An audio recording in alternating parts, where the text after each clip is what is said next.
ఉంటుందనుకుంటే అసలు ప్రాణాలే లేకుండా పోయాయి పుల్లారావు గారు. అసలు ఆశ్చర్యం నాకు, అందరూ ఎందుకు ఆశ్చర్యపోతున్నారు, ఇది ఎందుకు ఆశ్చర్యపోతున్నారు? మనకు వచ్చే సిగ్నల్స్ ఏంటి పాకిస్తాన్ నుంచి, చైనా నుంచి? ఈవేళ మనకి బంగ్లాదేశ్ నుంచి వచ్చే సిగ్నల్స్ ఏంటి? నేపాల్ నుంచి వచ్చే సిగ్నల్స్ ఏంటి? వ్యతిరేక ప్రభుత్వాలు నేపాల్, పాకిస్తాన్, చైనా, బంగ్లాదేశ్.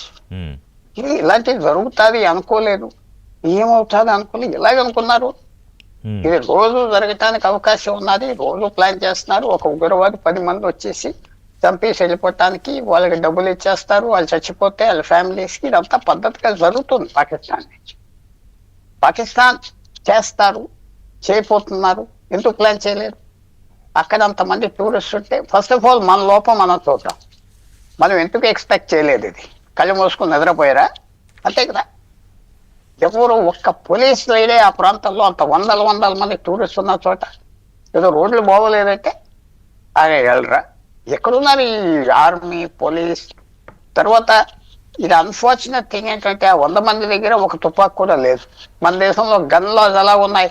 చంపేసేవాడికి లాస్ ఉండదు, చచ్చిపోయేవాడికి లాస్ ఉంటాయి. సో ఇది నేను తప్పకుండా ఇన్స్టెంట్ గా మీరు అన్నది, ప్రజలందరూ అదే అంటున్నారు, పాకిస్తాన్ ఎలా చేసింది ఘోరం అంటే. నేను ఎలాగంటలేదు, పాకిస్తాన్ ఎందుకు చేయదు? వాళ్ళ దేశానికి, వాళ్ళు ఉన్నదికి, దేనికి భారతదేశం ఒక రాక్షసులు ఇలా మనం చేస్తున్నారని చెప్పుకుంటేనే పాకిస్తాన్ సైన్యానికి జీతాలు ఉంటాయి, వాళ్ళు కంట్రోల్ చేస్తున్నారు. 40 ఏళ్ళు మనకి స్వతంత్రం వచ్చింది, పాకిస్తాన్కి స్వతంత్రం వచ్చింది. ఈ దాదాపు 70 సంవత్సరాలు పాకిస్తాన్లో 30 సంవత్సరాలే civilian government, elect our government ఉంటుంది. అది కూడా ఏ గవర్నమెంట్ కూడా ఫుల్ టర్మ్ కంప్లీట్ చేయలేదు, ఏ గవర్నమెంట్ పాకిస్తాన్.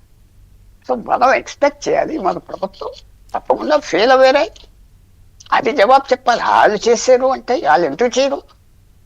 మీరు చెప్పండి. మీరు అంత అబ్జర్వ్ చేస్తున్నారు, మీరు కూడా చాలా సీనియర్ పర్సన్, మన మిత్రులు ఉన్నారు. ఎందుకు ఎక్స్పెక్ట్ చేయలేదు? ఎందుకు కళ్ళు మూసుకున్నారు? టూరిస్టులు పిలిస్తే కొట్రా? తప్పకుండా చేసేదే కదా, ఇది వాళ్ళ విధానం కదా. నేను తప్పకుండా మన ఫెయిలియరు, మన మిలిటరీ ఫెయిలియర్ అన్న, మన గవర్నమెంట్ ఫెయిలియర్ ఇప్పుడు యాంటిసిపేట్ చేయకపోవటానికి. తర్వాత ఇంకోటి కూడా చెప్తున్నాను రిషి గారు, మనం సీరియస్గా తీసుకోవాలి ఈ దేశంలో పాకిస్తాన్. ఓ పక్కన వాళ్ళతో మనం ఎంబసీలను డౌన్గ్రేడ్ చేస్తాం, మన అంబాసిడర్ని పిలిచేసాం, వాళ్ళు పిలిచేశారు. క్రికెట్ ఆడతారా మీరు? క్రికెట్ ఆడతారా? ఈ క్రికెట్ పాకిస్తాన్తో ఎందుకు ఆడుతున్నారు? రాబోయే రోజుల్లో మళ్ళీ ఆడతారా? మహిళా క్రికెట్ ఉన్నది పాకిస్తాన్తో. ఇదేంటి? ఓ పక్కన మీరేమంటున్నారు, చాలా విరోధం, ఎందుకు ఆడుతున్నారు? మీరు చెప్పండి. వై?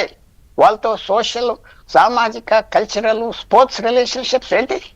ఒక క్రికెట్ టోర్నమెంట్ పోతే BCCI వాళ్ళు ఏమైపోతారు? క్రికెట్ చూసారు.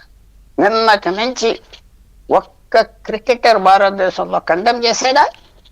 చెప్పండి. నాట్ రియల్లీ లేదు అంటే మాట్లాడలేదు, నిశ్శబ్దంగా ఉన్నారు. సినిమా రంగంలో ఎవరన్నా కంప్లీట్ చేయలేదు, ఎందుకంటే ఆడియన్స్లు పోతాయి. దుబాయ్లో, పాకిస్తాన్లో, బంగ్లాదేశ్లో ఒక్కడ కండెమ్ చేయలేదే. ఇంకా ఇది మీరు వెరీ హ్యాపీ, మీరు హైలైట్ చేసినందుకు ఈవేళ. ఒకటి పుల్లారావు గారు, ఇందులో అంబిగ్విటీలు లేకపోతే హిపోక్రసీలు ఉండాల్సిన అవసరం లేదు. ఇలాంటి సందర్భంలో you have raised many important points, మాట్లాడుతా దాని మీద.